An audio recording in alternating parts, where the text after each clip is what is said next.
What you are about to hear is a true story, told in his own words, unfiltered, unscripted, unedited.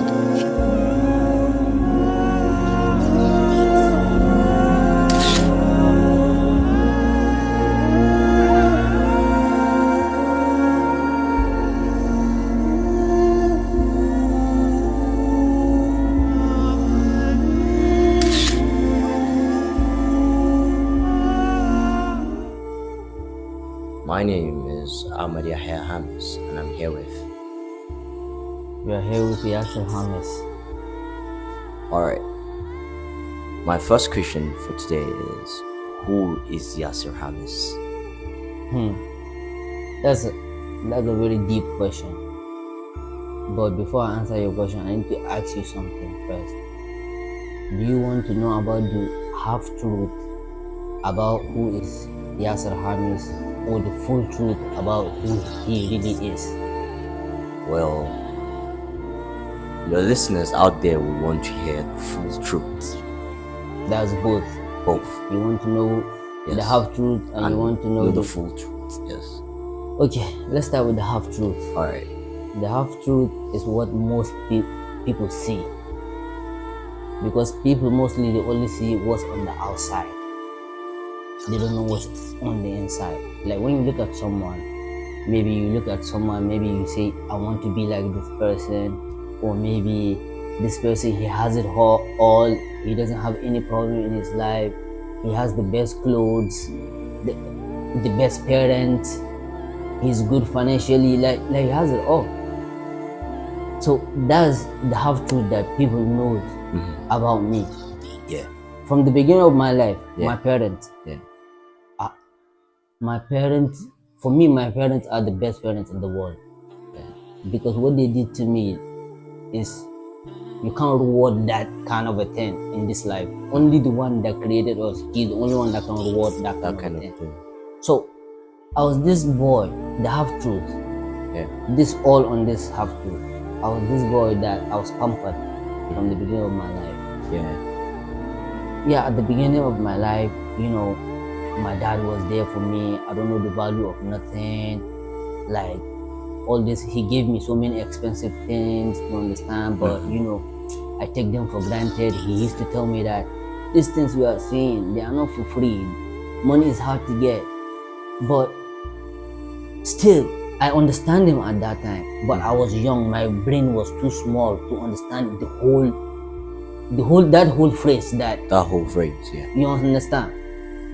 But as I grew older, I started to understand all of those things that he said, all of them. Not 99% of them, 100% of all what my dad said to me as that young kid that I used to be, 100% of all of it was true. Damn. Because there was no one that wanted the best for me in this world better than him and my mom. Okay. That is the half truth about me. That's the half truth. The full truth about me is that, yes, it's not a lie. I've been all of this half truth that people see. Yes. But that's from the outside. But the full truth is from the inside. Even though so many people think that I don't have any problems in my life, whatever, that time I have it all. You understand? But still, I have some things deep inside me, a pain. Yeah. Maybe different kinds of pain. It's very difficult to explain it to you, because the pains, there are like different kinds of pain. There are pains that you can talk to some people about it, and there are some pains that are just deep inside you don't tell anyone. Yeah. Like maybe you just take it to the grave. You understand? Yeah.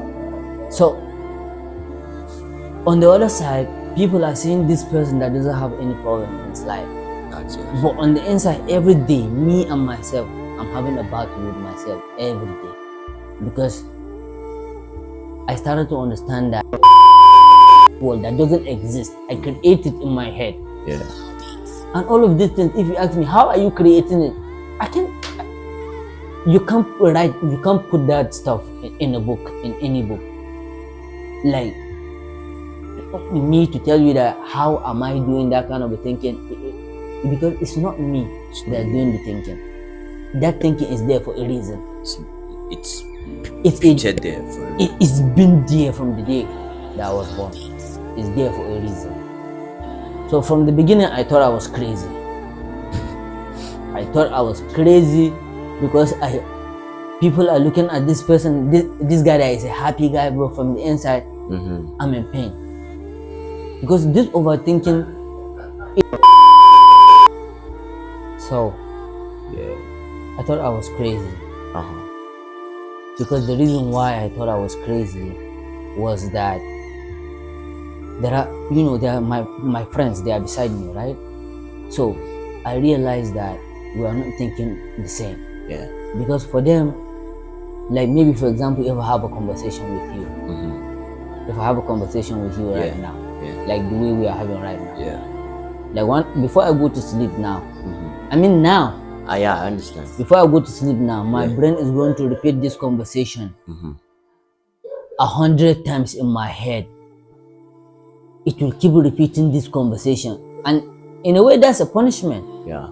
Because that's a blessing and a curse at the same time. It's a gift and a curse. Yeah, it's a gift and a curse. It's a gift because if you utilize it in a good way, you can be something in life. Yeah. But if you don't channel all of that energy and put it in a positive way, it can ruin your life. It will. So for me, this thinking was my biggest problem. My parents knew that the way sometimes I used to lock myself in a room, the way maybe I like sitting alone, and they know I love them, and they know I love my siblings. But I don't talk much with my siblings. You seclude yourself.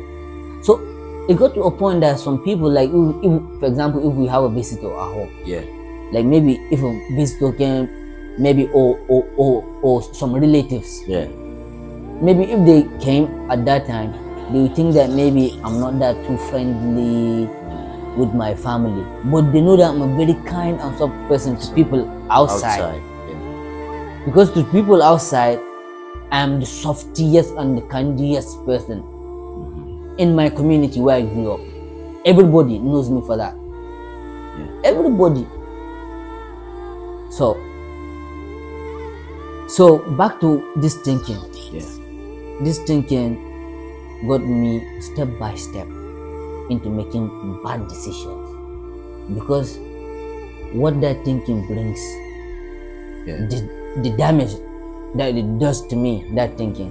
Do you know what's the damage? The damage is that in life, there is no, if you want to do something in life, anything in life that you want to try that will make your life progress, you can't say you have to be sure 100% before you make that decision, that if you take that decision, there's not going to be a problem along the way. No risk, no story. No risk, no gain. And I know that at the back of my head, I know that there's no risk, no gain. Still, I used to tell myself that. But still, when it comes to that moment of taking that decision, I will remove that thinking of no risk, no gain and put it aside.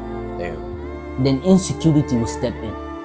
Because that gift that I have of that thinking, because I go deep, I used to find truth in that thinking.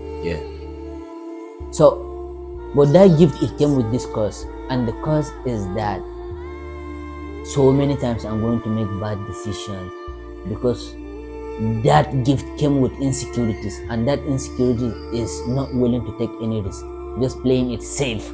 Come on, like for example, the way we used to say, come on man, just play it safe. You know, don't be too hard on yourself. Don't be too hard on yourself. Come on man, you tried your best. But the problem is that we like lying to ourselves too much. Those people that are there telling you that you tried your best, no, mostly it's a lie. You haven't tried your best. They are just saying it just to make you happy, make you feel but better. They don't know that. They don't They know. would rather tell you the ugly truth. Like, come on bro, like this exam that you failed, or this training that you went and failed. The reason why you didn't succeed is because you didn't put more effort in it. The brutal truth. The brutal truth that most people don't want to hear. I was among those people that don't want that brutal truth. I don't like it because I like lying to myself, going into that fantasy world that there is no problem in that world. No problem in that fantasy world. No problem. And it's a lie. But I like living in that world. Sometimes I can, maybe for example, I'll be having a very important thing to do tomorrow in the morning. Yeah. Tomorrow in the morning is very important for my life. I can't miss this. Yeah. But this overthinking is going to overtake me in the night. The night before this, whatever important thing is it that I'm going to do the next day. Whether it's school, whether it's any progressive life stuff, whether it's money, whether it's anything. So the thinking that will come to my head at that time is that, come on, play it safe. You don't need to stress yourself to get this money. You don't need to stress yourself to get A in exam. Don't stress yourself to get B. Just play it safe. And that gave me laziness. I have to be that kind of a thinking has to make you lazy. Very lazy. It has to make you lazy. Yeah. It got to a point that my mom, at the time, she used to say that, we have a big problem here because my son here, I have 2 girls, which is my elder sister and my junior sister. Yeah. This is my elder sister and my junior sister. They are girls, but they are more active. Than- I'm more lazy than they are at that time. My mom, she used to complain about how lazy, that even my sisters are more active than me. Yeah. And all of this came from that thinking. But me, I believe I'm not the only human being in this world that is going through what I'm talking about right now. Yeah. Because this problem that I'm having is like, at the moment, I thought I was the only one that was going through it in the whole world. You know, we used to think sometimes, Yeah. when you're going through something, you feel like you're the only human being going through this. Like, if your faith is not strong, you can be broken sometimes. Yeah. You understand? Yeah. But as I grew older, I realized that I'm not the only human. I can't be the only human being. Come on, man. Like, it's not possible. That's a childish thinking before. So, the reason why we are starting this podcast, me and you, Yeah. it's not about me telling them all this story about No. about how I live my life, the way people view me, about that. It's not about that. It's about something very tragic. How my life twisted. The lesson. How this my life from this sunshine and rainbows The big story. twisted to pain and agony and series of tests, series of failures. How this person that used to be this, that doesn't have a problem, Yeah.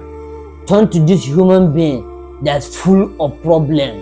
That some people, it got to a point that the people that used to look at this person as they want him as their idol, or maybe they want this person, I want to be like this person. Yeah. It got to a point that the people that used to look at me like before in that way, they don't look at me the same way no more anymore, because of the tests, because how my life twisted, because most of them, they are not truthful, they are not honest. They're not. It's not the real me that they want. They want what was on my hand at that time. The materialistic The materialistic. items. I can't lie to you. There are some few. There are real ones. I Yeah. know them. They are real ones. Before the test came. Before the big story. Before the big story. Before the test came. Yeah. I already know the people that if tomorrow things go sideways for me, I already knew the people that would stick by my side for so many years, and they were the same people that stuck by me throughout all of these tests I'm talking about. I wasn't wrong. Yeah, you wasn't. God already at that time, it's like God, He already told me this information in a way, maybe, I don't know, like an inspiration. You know, God just, if God wants to talk to you, it's not like He's going to come down on this earth and talk to you face to face. No, it's because He controls everything in the world. Yeah. So maybe you can see something through social media, maybe you can see something in the TV, maybe you can hear a scholar talking about something that can just change your life. That's not coincidence. That's God. That's God. That's God. That's not coincidence. So before all of it changed, God already informed me Yeah. in a way that I can't even explain. That these are the people that will stick, these are the people that won't, and that's what happened. Before the test came, I already knew. Yeah. So when the test came, the whole episode, this whole podcast is about the story. It was 2 years ago that my life took a twist. 2 years ago. My life took a twist. Yeah. And when it took a twist, it took a twist like so bad. Because it kept on going from bad to worse. Like it got for me like I prefer yesterday than today. And the next day will come, I'll prefer the previous day than the present day. Wow. Like it kept on going to the point that if my faith wasn't strong enough, I would have felt like maybe God has forsaken me. Damn. Like maybe I would think that maybe God has forgotten about me, or maybe I must have done something very terrible, very wrong, to deserve this kind of test, to deserve this kind of twist of life. Because some people may see it as a curse. When somebody is going through a difficult time, some people might see it as God doesn't like this person, that's why he's facing. If God likes him, he won't be facing this problem. But what they don't understand that whether you are a Muslim or a Christian, you know the prophets. And most of the stories of the prophet, both in the Quran and the Bible, they are similar stories, right? So whether you are a Muslim or a Christian, still you know that in this story of these prophets, they were the chosen ones, and they were the best, and they were the dearest to God. There's no one that God loves more than them, right? Yeah. But how does it make sense that these people that God loves more than anyone, those are the ones that gone through so much pain and so much test and so much agony in life, to the point that we know this generation that we cannot take that kind of a test. It's humanly impossible. You know that. Yeah. But from the story of Jesus, story of Prophet Muhammad, story of Prophet Ibrahim in the Bible, you can call him Abraham, whatever. Yeah. We know all of these things. So whenever someone is going through this difficult situation, it's like people will say that this person is cursed. Yeah, cursed. So I was told that sorry, I'm not continuing. Yeah. I was told that you walked in the Sahara Desert for 600 kilometers on foot. On foot? Yeah. That's right. But I don't want to jump into that for now. Yeah. Because if I just jump into that, it's like the whole this story we're about to tell. It's like we have already reached more than a quarter of the story. Right. If you just jump to that 600 kilometers walking on foot in the Sahara, that's a long way. Right. Because that is the biggest episode of my life.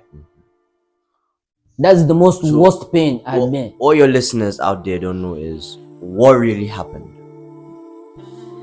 The long journey, was it forced? Was it initiated by anybody, or was it influenced, or you took your decision on your own? I made a decision on my own.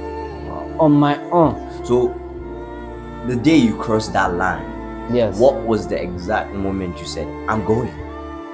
What happened that day? I think from the moment I thought about leaving, or let me say running away from Nigeria to Italy. Yeah, to Italy. Italy was the destination, right? Yeah. So I think from the moment that I start that thinking to the moment that I executed that plan is maybe a period of 10 days or 9 days, approximately, maybe. Damn. Maybe within the 9th day or the 10th day after the first thought, then I executed that plan. That was the day that I left home. I left my family that have always been there for me. They did nothing wrong. You know, for example, like maybe if people hear about somebody running away, they feel like maybe maybe his family did something bad to him. That's why he left, whatever. But no. None of that. None of that. You just felt that was the only answer. I just felt it wasn't part of they did everything for me. Mm-hmm. Actually, at the moment, I felt like that's a betrayal for me. What I did, I just left. Yeah. With all that love that they gave me for so many years, Mm-hmm. I felt like it's a betrayal, and it still haunts me till today. It still haunts me, even though I know this story is meant to be. Yeah. But still, I'm a human being. Mm-hmm. Sometimes I would think that, come on, man, you understand? Yeah. So I left Yeah. 2 years ago, and now I'm back. Back. So this whole podcast is about what happened in the period of those 2 years that went by. Mm-hmm. This whole podcast, The big test. this what happened within those 2 years. Come on. So you said you took that decision between the period of 9 days, Yes. and you felt that that was the only option, that was the only way out. Yes. Because I've been looking for a way out for decades. You've been struggling For decades. for decades. And not like I lack anything Yeah. in Nigeria. It's not like I'm lacking. You know, most people that go on this journey is like they lack something. You just felt like I felt like it wasn't enough. you had a dream. I felt like I had a dream to achieve. It felt like maybe I was on a mountain edge, on the edge of a mountain. Yeah. Just like, let me just give you a reference from this movie that I watched. There's this guy that, you know, a kid was asking him, is this American movie? He was asking him that, you know, what would I do if I got in a situation that I'm on the edge of the mountain? Edge of the mountain, and the next step is an ocean down there. So when he asked this boy asked this man, Yeah. the answer that the man gave him is that the name of the boy is Ian. He said that Ian, when it feels scary to jump, Yeah. that is exactly when Right. you jump. Damn. Don't overthink it. When it feels scary to jump, that is exactly the perfect time to jump. Because if you don't jump at that time, you remain in the same place your whole life, mostly, because you've never taken any risk in your life. Wow. And if you jump, there's no guarantee that maybe, let's say you are jumping in the ocean. Is there any guarantee that if you jump, your head is not going to hit a rock down there? No. Or maybe a shark is going to get you? Or maybe you don't know how to swim, you drown? Yeah. So, but the idea here is not about the mountain, it's not about the ocean. What it means is that decision. In life, Yeah. there are some moments that God will put you on a crossroad. You know what a crossroad means, right? Yeah. Yeah. Like a crossroad, Yeah. cross junction. Yeah. Like you will be in the middle of that junction. And you gotta choose. You can the either path. go forward, or you go backward, or you go right, or left. or you go left. Yeah. So I was on that cross junction there. Damn. And at that cross junction, mostly people are lost. No. Because it will take you a long time to figure out which way. Because especially if you are an overthinker like me. Yeah. If it's some people, it won't take them much time just to choose left or right or forward, or whichever way suits them. But me, I had to analyze all the four paths. If I go down this road, where is it going to lead me? If I go down that road, where is it going to lead me? So that decision on that cross junction, I got to a final decision that I had to go. And I'm not sure whether this is going to work or not. No. But I'm at the point of my life whereby I have to jump.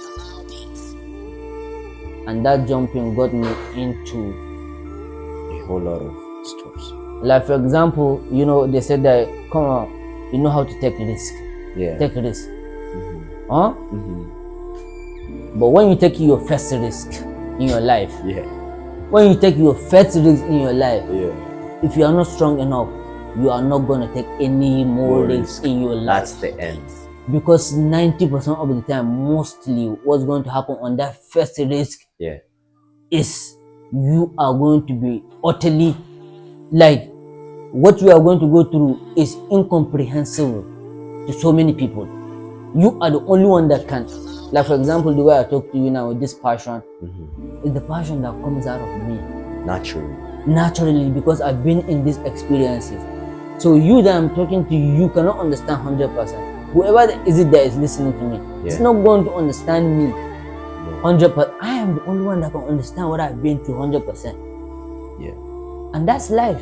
Everybody has to carry his own burden. Yeah. You that is listening to me, you have your own burden. Them that are listening to me, they have their own burden that I don't know about. Yeah. But I have my own burden that they don't know about. And no matter how I try to explain to all of you about my burden, you can only sympathize and maybe bear with me, or maybe say that this person has been through a lot in life. A whole lot. But no matter how I'm going to explain to you episode by episode, details by details, no matter, because I'm trying to summarize it. But no matter how I'm trying to make you understand, if you are a deep thinker, you can understand, you can go deep up to 90%. Yes, that's the highest level you can go. If you don't experience something and only heard about it, the highest level you can go on thinking about that thing and getting it right is 90%. You can't get it 100% because you haven't lived in that experience. Because experience is the biggest teacher. So, which means 10%, you can't get that other 10%, only 90%. And I understand that. Everybody has his own problem. So I can't just sit down always and just keep on feeling sorry for myself. That's not gonna get me anywhere. So, who did you deliberately keep in the dark, and who did you tell when you were leaving? Were your sisters among? Before, no. No family member. No. No. What about your friends? No, the only person that knew was one person, and that was the person that we traveled together with. Damn. But I didn't force him. Didn't. I gave him an option. Damn. I gave him an option. And what was the option? The option is that I told you the period of thinking about that plan of leaving. 9 days. It took 9 days. Yeah. So in that period of 9 days, maybe it was the 5th day before I left that I told them about the plan. And when I came that day, I can remember that day vividly in my head. So when I came that day, I told them that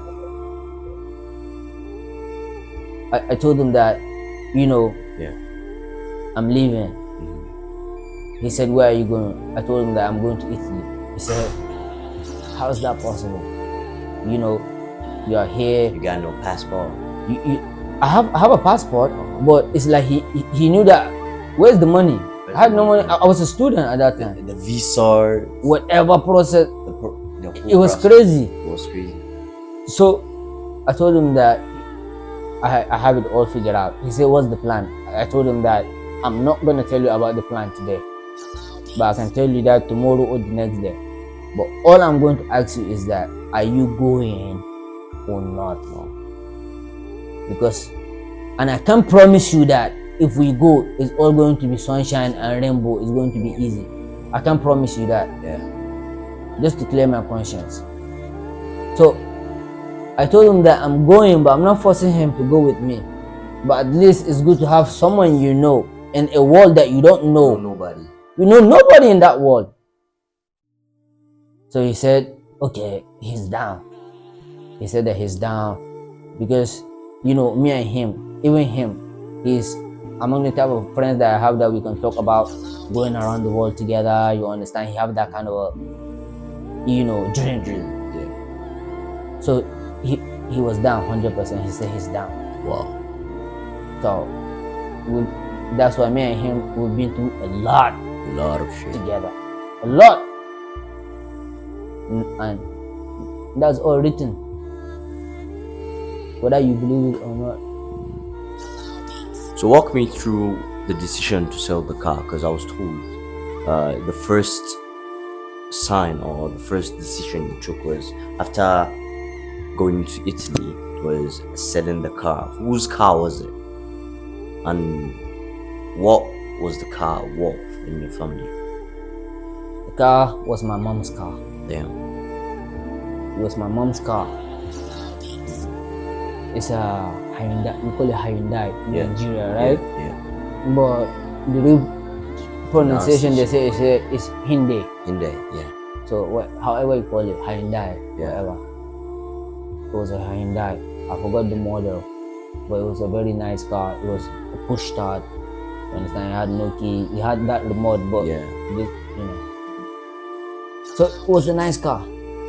So before I sold the car, I was the one that had an accident with the car. Yeah.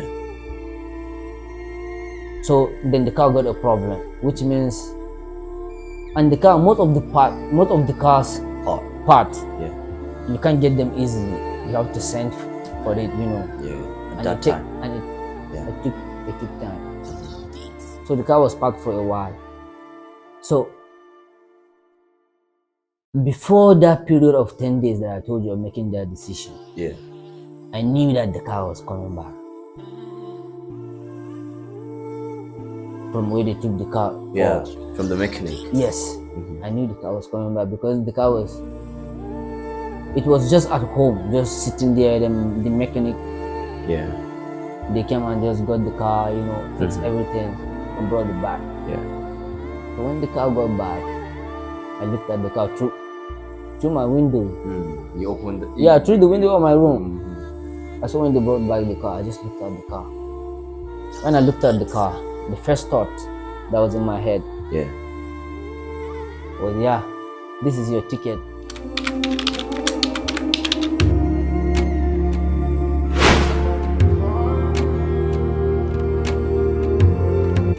If this story moved you, subscribe, share, tell someone. This story deserves to be heard.